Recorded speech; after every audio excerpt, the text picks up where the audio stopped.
Hi, இன்றைக்கி வந்து ஒரு அவுட்டிங் வ்ளாக் தான் வந்து நம்ம பார்க்க போகிறோம். இப்போ நாங்கள் திண்டுக்கல்லில் வந்து சின்னாலப்பட்டி கிட்டே இருக்க ஒரு ப்ரைவேட் ஸ்விம்மிங் பூல் தான் வந்து போயிட்டுருக்கோம். அங்கே வந்து இந்த கே ஸ்கொயர் அப்படின்னு ஒரு ஸ்விம்மிங் பூல் வந்து ப்ரைவேட்டாக வந்து நடத்திட்டுருக்காங்க. இதுக்கு வந்து சார்ஜ் பார்த்திங்கன்னா 10 வயசுக்கு மேலே உள்ளவங்களுக்கு, பெரியவங்களுக்கு வந்து 100 ருபீஸும், சின்ன பிள்ளைங்களுக்கு வந்து 75 ரூபாய் வந்து சார்ஜ் பண்ணுறாங்க. 1 ஹவருக்கு தான் வந்து இந்த ரேட்டு. அதுக்கேற்ற மாதிரி நம்ம இவ்வளோ நேரம் வந்து இருக்கோமோ அதுக்கேற்ற மாதிரி ரேட் வந்து சொல்லுவாங்க. நாங்கள் போன டைம் பார்த்திங்கன்னா நல்ல கூட்டமாக இருந்துச்சு. இத்தனைக்கும் ஒரு ஈவினிங் போல் தான் வந்து கிளம்புனோம். ஒரு 3:30 மணி போல் வந்துட்டு போனோம். பார்த்தா நிறையா பேர் வந்து வந்திருக்காங்க போல். வீக்கெண்டுங்கிறனால நிறைய பேர் வந்து வந்துட்டாங்க. ஸோ குளிக்கலாம் முடியாது. ஒரு சில பேர் மட்டும் தான் வந்துட்டு அலோவ் பண்ணுவாங்க. அந்த டைம் வந்து நாங்கள் போனப்போ நிறைய பேர் இருந்தனால நெக்ஸ்ட் டே வந்து வர மாதிரி சொல்லியிருந்தாங்க. சரின்னு வந்துட்டு பிள்ளைங்களை கூட்டிகிட்டு நாங்கள் வந்து கிளம்பிட்டோம். வியூ பார்த்தோம்னா சூப்பராக இருந்துச்சு. அங்கே அந்த ட்ரெயின் ட்ராக் இந்த சைடு ஆப்போசிட் சைட்லேருந்து வந்தோம் அப்படின்னா இந்த ஸ்விம்மிங் பூல் வந்து வந்துடும். அந்த சின்னாலப்பட்டி ரோட்டில் நல்ல பின்னாடிலாம் பார்த்தோன்னா மழையாக இருந்துச்சு. ரொம்பவே இந்த இடம் சூப்பராக இருந்துச்சு. சரி இன்னொரு நாள் வரலாம் அப்படின்ட்டு கிளம்பிட்டோம். விவேராவில் போய் வேணால் குளிக்கலாம் அப்படின்ட்டு அந்த ஸ்விம்மிங் பூலில் போய்ட்டு குளிப்போம் அப்படின்ட்டு இங்கேருந்து அங்கே போயாச்சு. விவேரா கிராண்டில் பார்த்திங்கன்னா லாஸ்ட் ஃப்ளோரில் தான் ஸ்விம்மிங் பூல் வச்சுருப்பாங்க. சரி அதுக்கு தனியாக சார்ஜ் பண்ணுவாங்க. பெரியவங்களுக்கு பார்த்திங்கன்னா 200 வந்து சார்ஜ் பண்ணுவாங்க. சின்ன பிள்ளைங்களுக்கு வந்து 100 ருபீஸ்ன்னு நினைக்கிறேன். சரி அங்கேயாவது போய் குளிக்கலாம், அங்கேயாவது குளிக்க முடியலன்னு சொல்லிட்டு அங்கே போயாச்சு. இக்ரா வந்து ஃபஸ்ட் டைம் இப்போ தான் இதெல்லாம் பார்க்குது, ஸ்விம்மிங் பூல்லாம் பார்க்குது. ரொம்ப எக்ஸைட் ஆகிடுச்சு. இது வரைக்கும் பார்த்ததில்ல. கடலுக்கு போயிருக்கு. ஆனாலுமே வந்து கடலில் ஆடுற மாதிரி விளையாடுற மாதிரிலாம் வந்து இறக்குனதில்ல. சரி சின்ன பிள்ளையாக இருக்கும் அப்படின்ட்டு இறக்கி விட்டதில்லை. இன்றைக்கி வந்து போய் விளையாடுறேன் அப்படின்னு இறங்கிடுச்சு. அதுவாகவே நானே போகிறேன் அப்படின்றது போயிடுச்சு. ஒரே செம்ம ஜாலி ஆயிடுச்சு ஆளுக்கு இன்றைக்கி.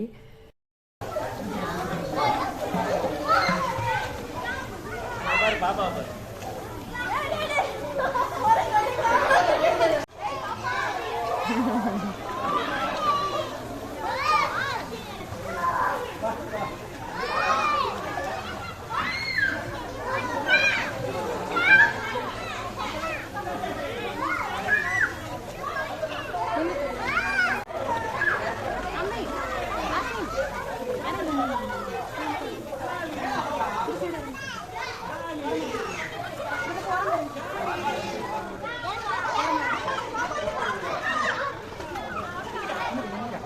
அதுக்குள்ள போடுங்க.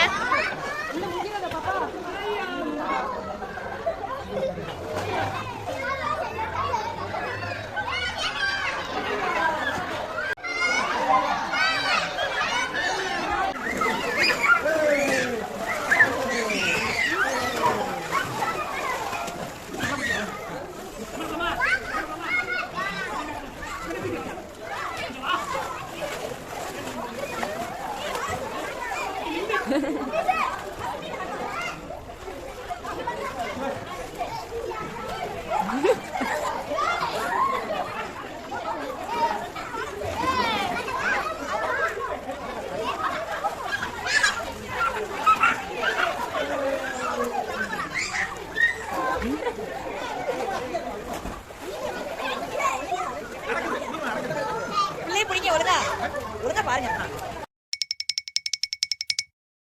Amazing.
என்ன நீண்ட சொல்ல நடக்கிறீங்க? அவ்வளோதான். இந்த என்ஜாய்மெண்ட்டோட எண்டுக்கு வந்தாச்சு. இந்த வீடியோ உங்களுக்கு பிடிச்சிருந்துச்சுன்னா மறக்காம லைக் பண்ணுங்கள், ஷேர் பண்ணுங்கள், கமெண்ட் பண்ணுங்கள். நம்ம சேனல் சப்ஸ்கிரைப் பண்ணாதவங்க சப்ஸ்கிரைப் பண்ணிடுங்க. தேங்க்யூ.